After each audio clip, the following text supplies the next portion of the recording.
Sa ngalan ng Ama, ng Anak, at ng Espiritu Santo, Amen. sumainyo ang Panginoon. At sumainyo rin. Mga kapatid, may tatlong paraan para tayo ay mabuhay. Una, pwede kang mabuhay sa nakaraan. Pangalawa, pwede kang mabuhay sa kasalukuyan.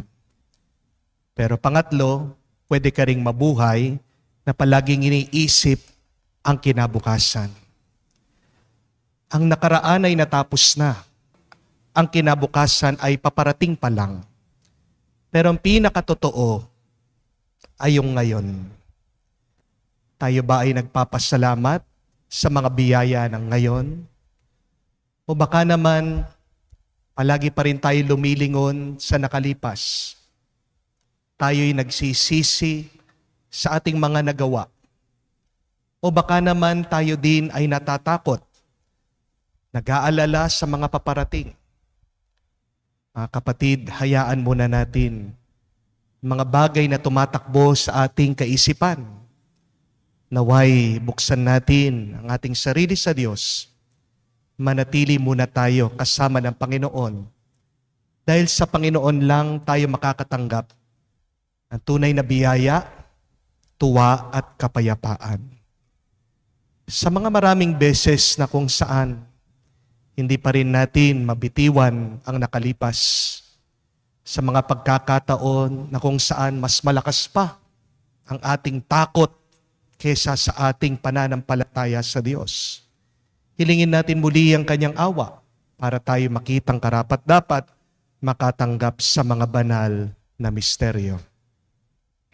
Inaamin ko Sa makapangyarihang Diyos at sa inyo mga kapatid, na lubha akong nagkasala sa isip, sa salita, sa gawa at sa aking pagkukulang.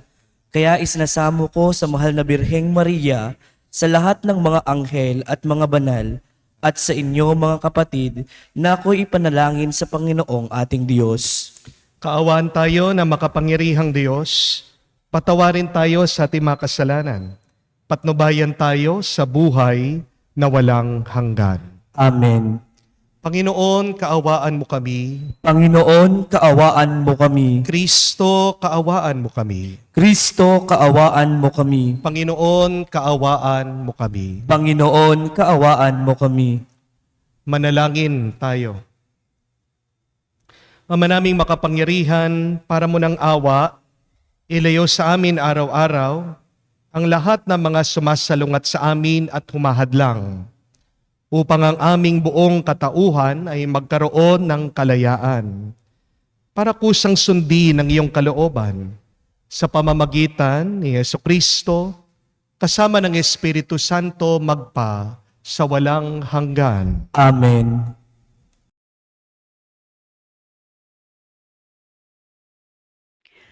Pagbasa mula sa ikalawang sulat ni Apostol San Juan. Hirang naginang, labis kong kinagagalak na makitang mamuhay ayon sa katotohanan ang ilan sa iyong mga anak, alinsunod sa utos sa atin ng Ama. At ngayon, ginang, ako'y may hihilingin sa iyo. Hindi isang bagong utos ang isinusulat ko sa iyo, kundi ang dating utos na sa simula pa'y nasa atin na, mag-ibigan tayong lahat.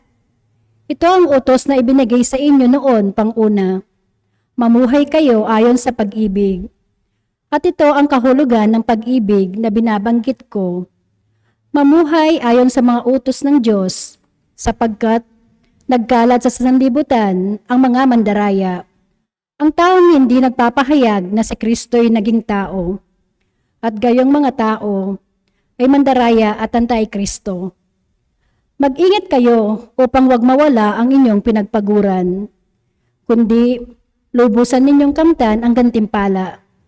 Ang hindi nanatili sa turo ni Kristo, kung nagdaragdag ito, ay hindi pinanahan ng Diyos. Sino mang nanatili sa turo ni Kristo ay pinanahan ng Ama at ng Anak. Ang salita ng Diyos. Salamat sa Diyos. Mapalad ang sumusunod sa utos ng poong Diyos. Mapalad ang sumusunod sa utos ng poong Diyos. Mapalad ang taong malinis ang pamumuhay ayon sa utos ng poon ang gawain araw-araw. Mapalad ang sumusunod sa utos ng poong Diyos. Mapalad ang sumusunod sa kanyang kautusan, buong puso ang pagsunod sa utos na ibinibigay. Mapalad ang sumusunod sa utos ng poong Diyos. Buong puso ang hangad ko na ikaw ay paglingkuran sa pagsunod sa utos mo, pag mo akong pabayaan. Mapalad ang sumusunod sa utos ng poong Diyos. Ang banal mong kautusay sa puso ko iingatan, upang hindi magkasala laban sa iyo kailanman. Mapalad ang sumusunod sa utos ng poong Diyos. Ito ang iyong abang lingkod, O Diyos, sana'y pagpalain, upang ako ay mabuhay, at ang utos mo ang sundin. Mapalad ang sumusunod sa utos ng poong Diyos. Buksan mo ang paningin ko, pagkat nananabik masdan, yaong buting idudulot sa akin ng iyong aral. Mapalad ang sumusunod sa utos ng poong Diyos.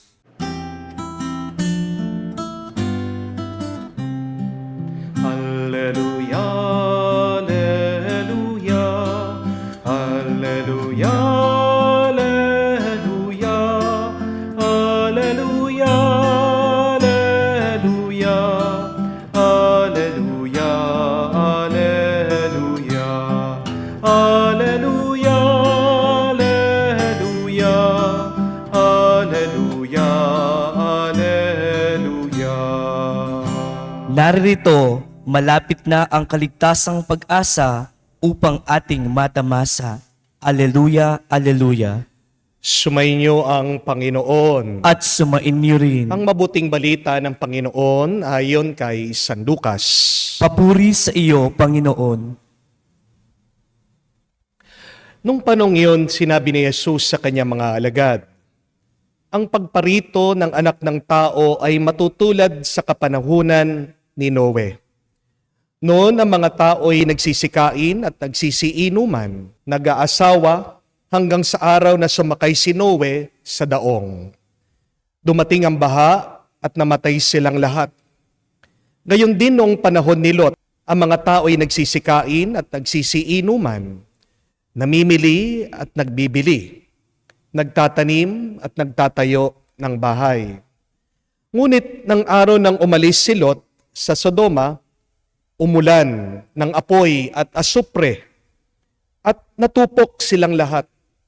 Gayon din sa pagdating ng anak ng tao.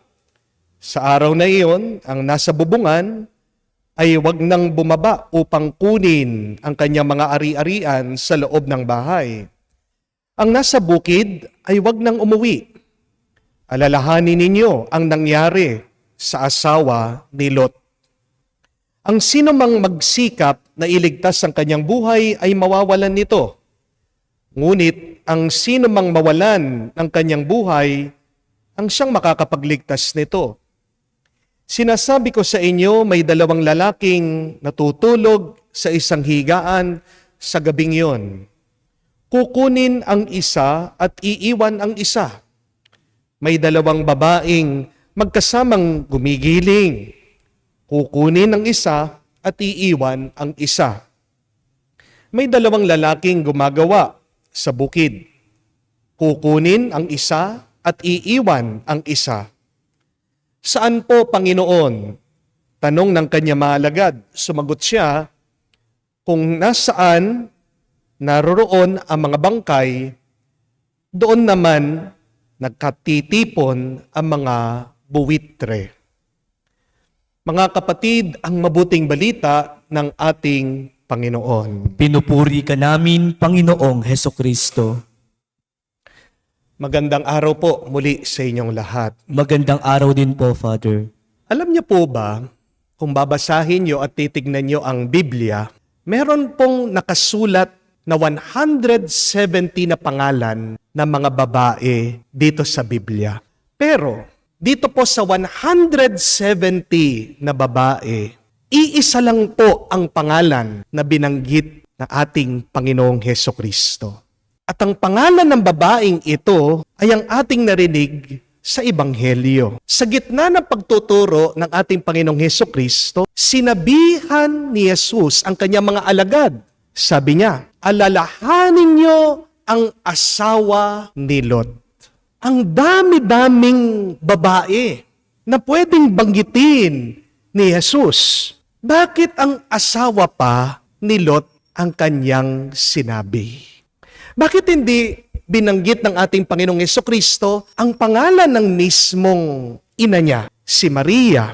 Bakit hindi rin binanggit ni Jesus ang pangalan ni Ruth, isang tapat na asawa ni Boaz, ang lola ni Haring David? Bakit hindi rin binanggit ni Jesus ang pangalan ni Santa Isabel, ang magulang, ang nanay ni San Juan Bautista? Si Santa Isabel na tapat na nanalangin sa Panginoon, humihiling na magkaroon siya ng isang anak. Sa pagkadami-dami ng mga babae na nakasulat sa Biblia, bakit itong asawa pa ni Lot na nagkasala na hindi tumupad kay Yahweh, siya pa ang sinabi, siya pa ang tinuro ng ating Panginoong Hesukristo?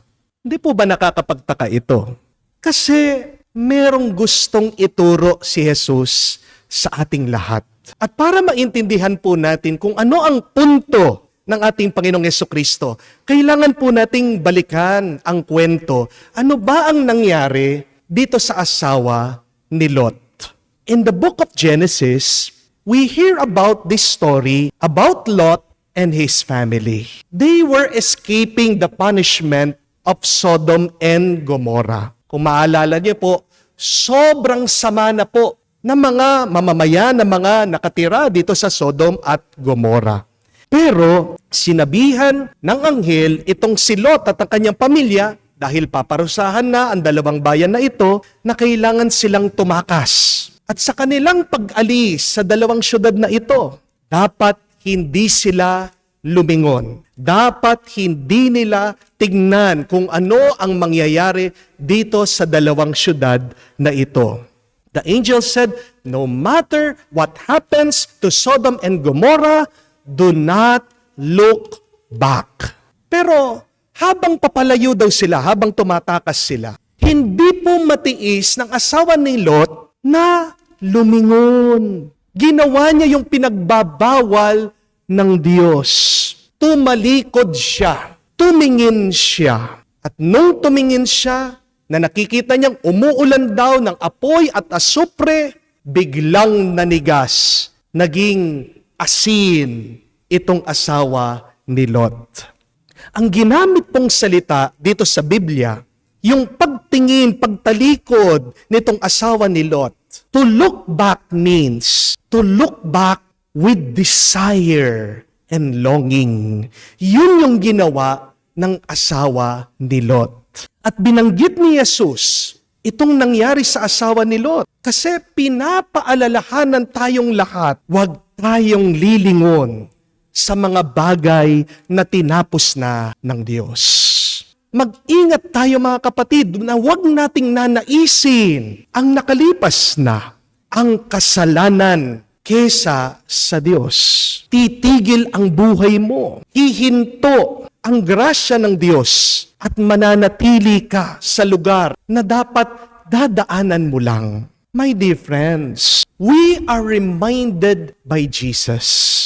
May our desire always be for God's presence. May our desire for God's kingdom be greater than the past. We must remove ourselves from the past because God is preparing something better for us in the present and in the future.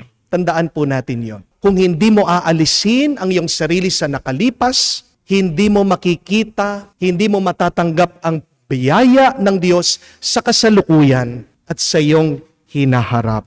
It is good to ask ourselves, am I still living in the past? Or do I desire what has been long gone? San ba ako nabubuhay talaga ngayon? Mag-ingat po tayo mga kapatid, dahil kung palagi kang bumabalik sa nakalipas, nabubuhay ka sa tapos na. To look back and to live in the past is a toxic mindset. Amen? Kaya nga minsan, sumasama ang loob mo. Kaya nga minsan, napakasama ng kaisipan mo. Marahil ito ay dahil buhay ka pa sa nakalipas. Di po ba, kahit naman po sa pagkain, kapag iniwan mo yan sa rep, kapag matagal na yan, nabulok na yan, hindi na magandang kainin. Ganyan din po sa pag-iisip ng tao. Yung matagal nang iniwan, yung matagal na nakalipas, nabubulok na yan. Hindi na maganda yan, nakakatulong, hindi na nakakalusog yan sa iyong kaisipan at puso. Amen? What really destroys our present is our regret of the past. The more that you live in the past, the more that you will not experience the joys of the present. And no amount of looking back in your past can change your present and even your future. Instead of living in the past, we must always choose to be with God in the present. Dahil tandaan niyo po, ang ating Panginoong Diyos, siya ang Diyos ng ngayon. Nagpakilala siya kay Moises bilang I am who am. At ibig sabihin ng am ay ngayon. My dear friends, you must understand, God will never change your past. But if you remain with God, God can create a better future for you. Amen? Remember, it is only the devil that will ask you to go back to your past. Pag palagi mong binabalikan ang nakalipas, hindi galing sa Diyos yan. Galing sa demonyo yan. The devil will always ask you to look back at your past because the devil does not want you to look at your hopeful future. There are two things that we can do always with our past. First, cherish it. But second, learn from it. Huwag kang mabubuhay sa nakalipas. Pero kung naaalala mo ang nakalipas, pagyamanin mo yan. Pasalamatan mo yan sa Diyos. Kahit na nakakalungkot yan, kahit na nakakagalit yan, kahit na nakakasakit sa iyo yan. Dahil ang mga nakalipas mo, yan na naghupog sa iyong pagkatao kung sino ka ngayon dahil sa iyong mga naranasan sa nakalipas. Amen? Cherish your past. Treasure your past. But also, learn from your past. Do not waste your wounds. Let your wounds turn into your wisdom. Kaya nasasaktan at nasasaktan ka hanggang ngayon. Kaya nabibigo at nabibigo ka hanggang ngayon. Kasi hanggang ngayon, hindi ka pa natuto sa iyong nakalipas. Ask yourself that question. What is your past teaching you? Where is the Lord leading you from your experience from the past? Wag na wag mong kakalimutan ang iyong nakalipas. Kahit na gaano kasakit ang pagtataksil ng iyong asawa, kahit na gaano kasakit ang kabiguan mo, kahit na nararamdaman mo napakabigat dahil sa paninira ng iyong mga kamag-anak na mga ibang tao, ang pwede mong kalimutan, yung sakit. Pero wag mong kakalimutan yung karanasan dahil nakakatulong sa iyo yan. Your past is part of you. Gamitin mo ang nakalipas para umunlad ngayon ang iyong buhay at para bumuti ang iyong kaluluwa. Remember, my dear friends, that we should live our life like a river. Ang buhay daw po ng tao dapat ilog. You should always live your life forward, not backwards. Kahit na gusto mong ibalik yung iyong buhay, hindi mo na magagawa. Pero anong mangyayari sa ilog? Pag ayaw nitong magpatuloy, mamamatay yan. May stuck yan. Live your life always moving forward. Mga kapatid, gusto po ng Diyos na tayo ay mabuhay. Ayaw niya tayong maging bangkay. Ang bangkay ay nabubuhay sa nakalipas. Ang bangkay ayaw kasing magpatuloy. Pero ang buhay na buhay, yan yung umiiral, nagpapatuloy kahit na maraming problema, kahit na maraming pagsubok ang buhay. Kung gusto mong magpatuloy sa buhay, kaya mo. Dahil palagi kang tinutulungan ng Diyos. Meron palaging lakas at grasya na binibigay ang Diyos sa iyo. Hindi ka ginawa, kapatid ng Diyos, para maging kamuka ng asawa ni Lot. We always have a choice. Do not look back or you will get stuck. Look forward and your life will become more blessed. Amen? Ang pagpapala ay nasa ngayon. Ang mas maraming bendisyon ay kung ikaw ay magpapatuloy sa kinabukasan. Mga kapatid, magpatuloy po tayo at umasa tayo palagi sa Diyos. Dahil mas maganda at mas mabuti ang ating hinaharap kesa sa ating nakalipas. Amen.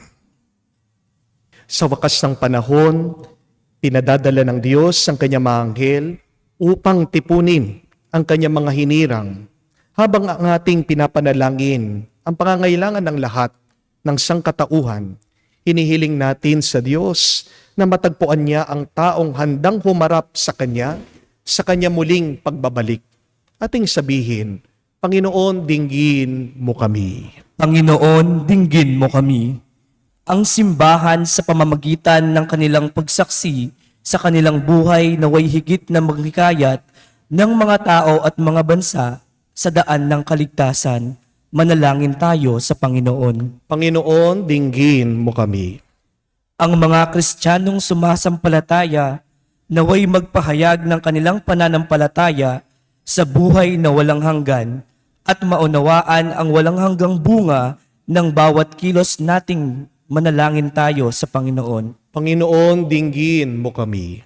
Ang ating sarili naway maihanda natin sa pagdating ng paghahari ng Diyos sa pamamagitan ng tuwinang pamumuhay sa katotohanan, katapatan at pagmamahal. Manalangin tayo sa Panginoon. Panginoon, dinggin mo kami. Sa katahimikan po ng ating puso, banggitin din natin sa Diyos ang ating mga personal na pangangailangan. Panginoong Diyos, hindi namin alam ang oras ng iyong pagbabalik. Ngunit umaasa kami na hindi kami pababayaan ng iyong pagmamahal. Gawin mo kaming aktibong umaasa at naway tanggapin ka namin ngayon sa aming puso. Hinihiling namin ito sa ngalan ni Kristo, aming Panginoon. Amen.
Manalangin kayo mga kapatid, para ang ating mga paghahain ay kalugdan ng Diyos, amang makapangyarihan.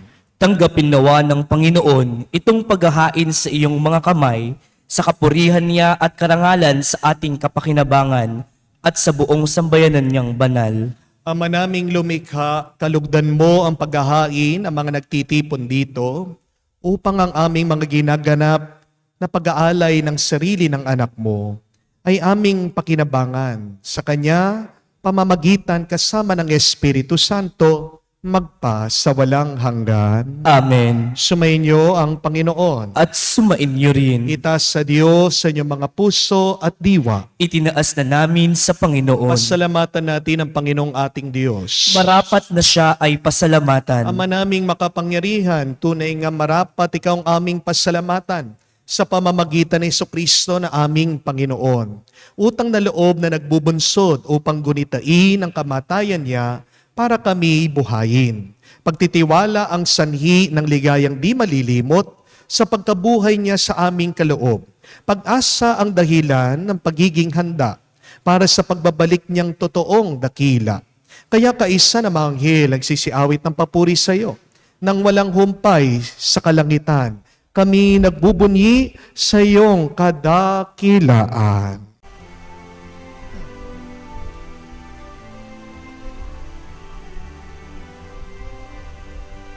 Santo, Santo, Santo, Panginoong Diyos ng mga hukbo, napupuno ang langit at lupa ng kadakilaan mo. Hosana, Hosana, sa kaitaasan, pinagpala ang naparirito. Sa ngalan ng Panginoon, Hosana, Hosana, sa kaitaasan, Hosana, Hosana, sa kaitaasan.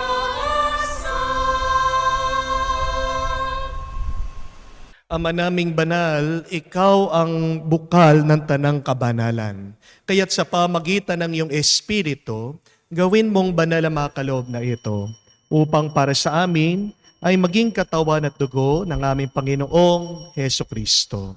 Bago niya pinagtiis ang kusang loob na maging handog, hinawakan niyang tinapay, pinasalamatan kanya, pinaghati-hati niya iyon, inabot sa kanya malagad at sinabi, "Tanggapin ninyong lahat ito at kanin. Ito ang aking katawan na ihahandog para sa inyo."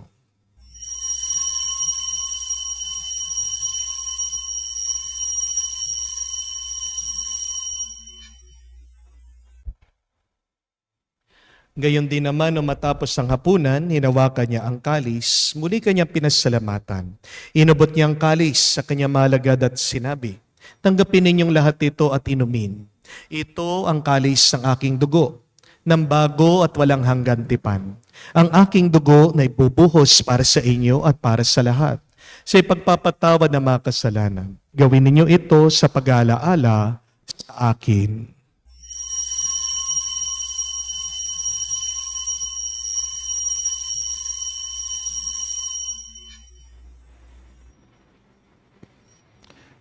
Ang misteryo ng pananampalataya. Aming ipinahayag na namatay ang iyong anak, nabuhay bilang Mesiyas at magbabalik sa wakas para mahayag sa lahat. Ama, ginagawa namin ngayon ang pag-alaala sa pagkamatay muling pagkabuhay ng iyong anak. Kaya tinialay namin sa iyong tinapay nagbibigay buhay at ang kalis sa nagkakalob ng kaligtasan. Kami nagpapasalamat dahil kami yung minarapat na tumayo sa harap mo para maglingkod sa iyo. Sinasamo namin kami magsalo-salo sa katawan at dugo ni Kristo ay mabuklod sa pagkakaisa sa pamamagitan ng Espiritu Santo. Ama, lingapin mong iyong simbahan, laganap sa buong daigdig. Puspusin mo kami sa pag-ibig. Kay San Francesco, ang aming Papa, Florentino, aming Arsobispo at ng Tanang Kaparian. Alalahanin mo rin ang aming mga kapatid na nahimlay, may pag-asang muling mabubuhay. Ngayon din naman lahat ng mga pumanaw, kawan mo't sila't patuloyin sa iyong kaliwanagan. Kawan mo't pagindapatin kaming lahat, makasalo sa iyong buhay na walang wakas. Kaisa na mahal na Birhen Maria, Ina ng Diyos, kaisa ni San Jose, ang kanyang maligayang esposo, kaisa ng mga apostol at lahat ng mga banal na namuhay dito sa daigdig na kalugod-lugod sa iyo. May pagdiwang nawa namin ang pagpupuri sa ikararangal mo sa pamamagitan ng iyong anak, aming Panginoong Heso Kristo. Sa pamamagitan ni Kristo, kasama niya at sa Kanya, ang lahat ng parangal at papuri ay sa iyo, Diyos Ama, makapangyarihan, kasama ng Espiritu Santo, magpasawalang hanggan. Amen, amen, amen. Sa nakakagaling na utos sa turo ni Jesus sa Panginoon natin at Diyos, ipahayag natin ang lakas loob.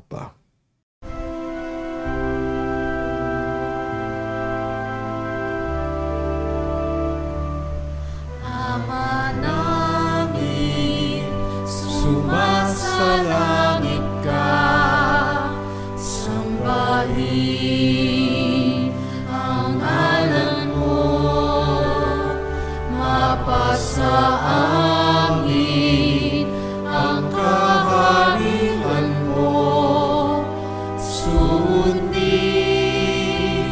ang loob mo dito sa lupa para nang sa langit. Bigyan mo kami ngayon ng aming kakanin sa araw-araw, at patawarin mo kami sa aming mga sala para ng pagpapatawad namin sa nagkakasala sa amin.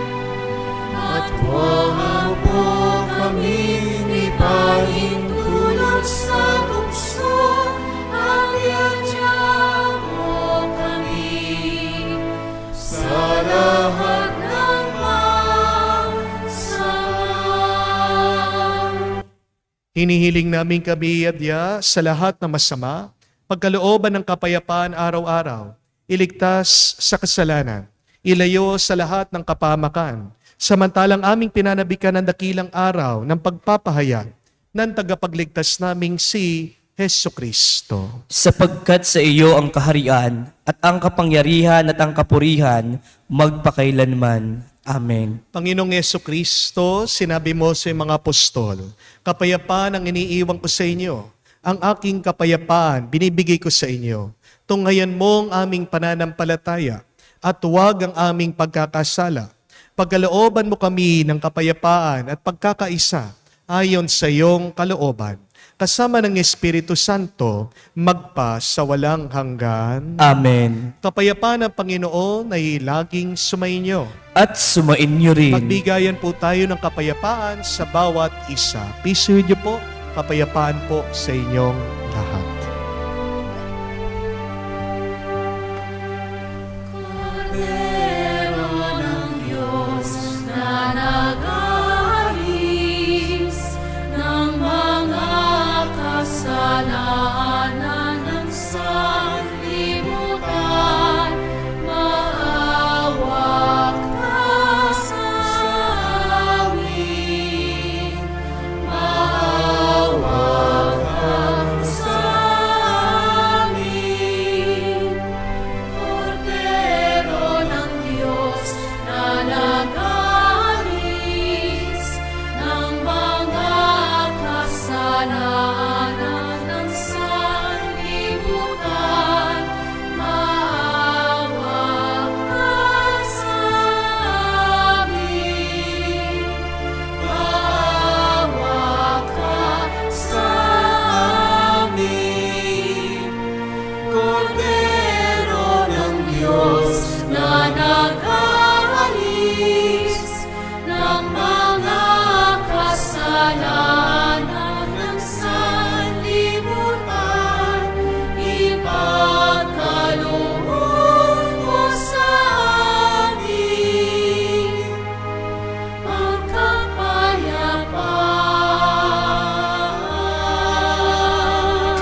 Mga kapatid, naririto ang ating Panginoong Kristo, ang Kordero ng Diyos.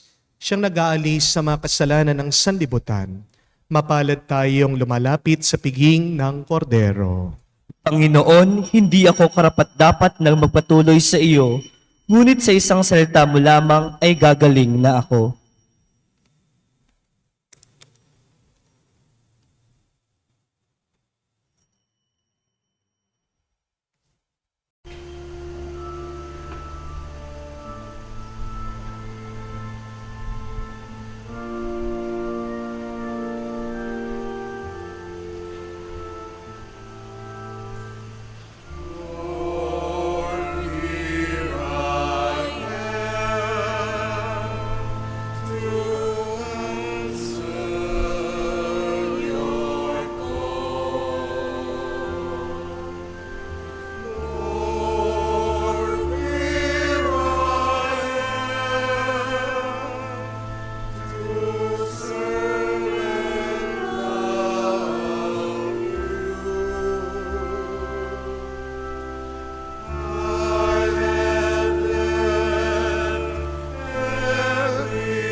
Manalangin tayo. Ama naming mapagmahal, tinatanaw naming utang na loob ang banal na pakikinabang at tiniluluhog namin ng Espiritu Santo ay mag-umapaw sa kalooban naming kanyang tinitigib ng iyong kadakilaan.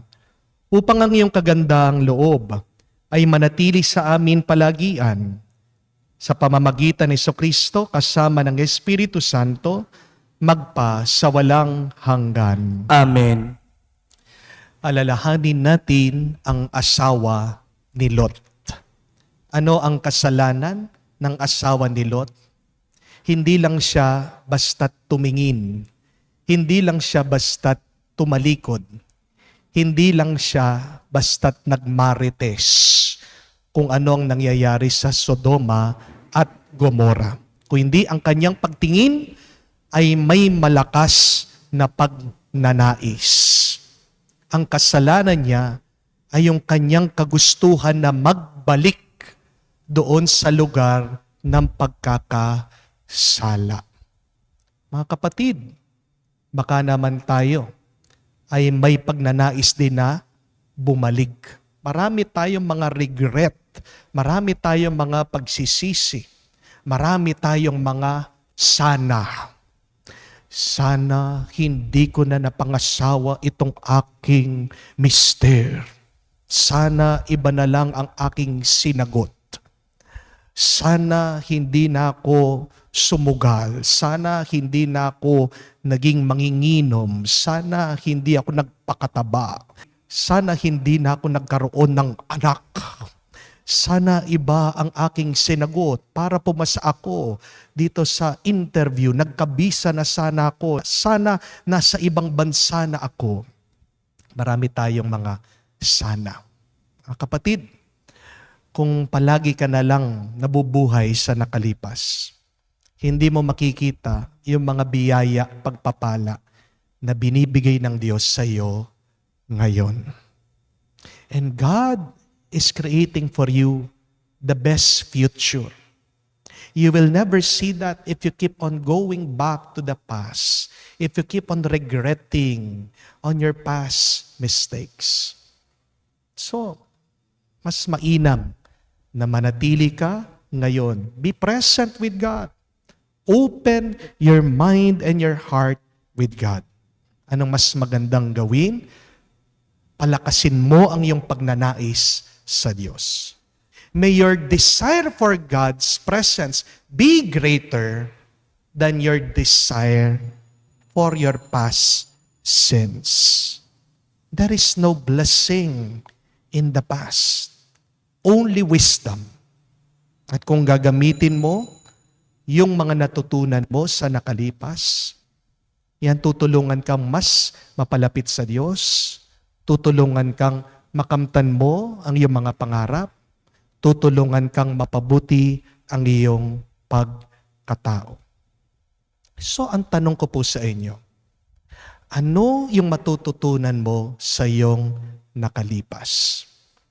Thank God for your past, cherish your past, but reflect today, what are my past? What can I learn from my past? Where is God leading me using my past? Naway makita mo yan at naway sumunod ka sa Diyos para pagpalain ka pa niya ng sobra-sobra. Sumayin niyo ang Panginoon. At sumain niyo rin. Kayo ay basbasan ng Diyos makapangyarihan sa lahat sa ngalan ng Ama, ng Anak, ng Espiritu Santo. Amen. Ang ating misa ay natapos na. Humayo kayo sa kapayapaan ni Kristo. Salamat sa Diyos.